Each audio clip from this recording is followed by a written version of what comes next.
បាទអញ្ញគ្រប់នឹងជំរាបសួរទៅដល់ពុកម៉ែបងប្អូនដែលនិយមតាមដានតាមបណ្ដាញសង្គម Facebook Page ឬមួយក៏ TikTok បាទ YouTube បាទថ្ងៃនេះខ្ញុំធ្វើវីដេអូដើម្បីចែកជូនទៅដល់ពុកម៉ែបងប្អូនបាទ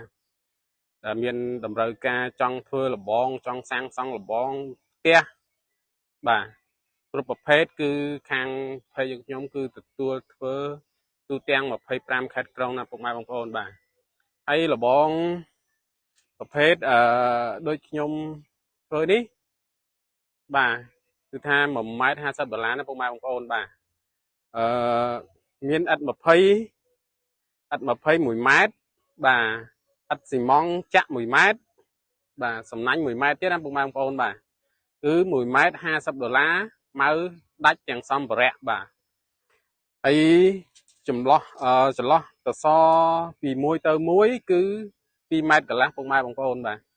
គឺចន្លោះសសរ2ម៉ែត្រកន្លះទំហំសសរគឺ15ជុំបាទទំហំសសរគឺ15ជុំបាទហើយដែក10លីពុកម៉ែបងប្អូនបាទហើយតម្លៃគឺធូរថ្លៃមែនទែនបាទសម្រាប់ពុកម៉ែបងប្អូន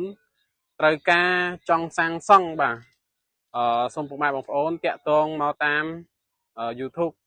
ឬមួយក៏តាម Page ខ្ញុំបាទគឺពួកខ្ញុំបាទគឺទទួលធ្វើទូទាំង25ខេត្តក្រុងនេះតែម្ដងពុកម៉ែបងប្អូនបាទដោយសារឥឡូវនេះ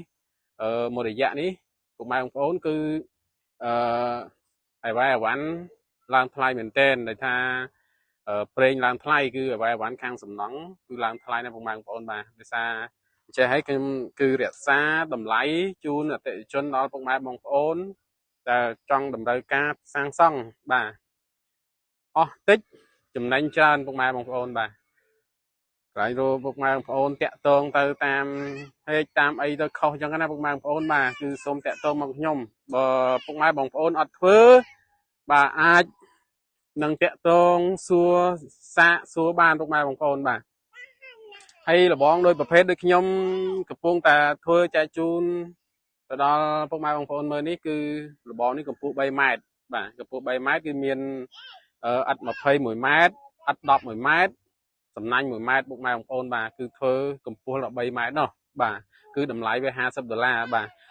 ហើយខ្ញុំគឺទទួលធ្វើ25ខេត្តក្រុងនេះតែម្ដងពុកម៉ែបងប្អូនបាទបើពុកម៉ែបងប្អូនចំណាប់អារម្មណ៍បាទសូមតាក់ទងតាម YouTube បាទតាមឬមួយក៏តាមលេខទូរស័ព្ទរបស់ខ្ញុំបាទ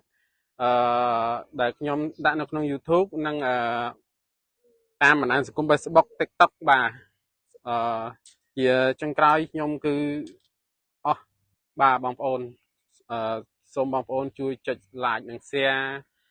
subscribe ដល់ខ្ញុំម្នាក់មួយដើម្បីបានវីដេអូថ្មី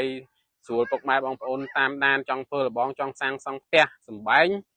អស់តិចចំណេញច្រើនណាពុកម៉ែបងប្អូនបាទសូមអរគុណបាទ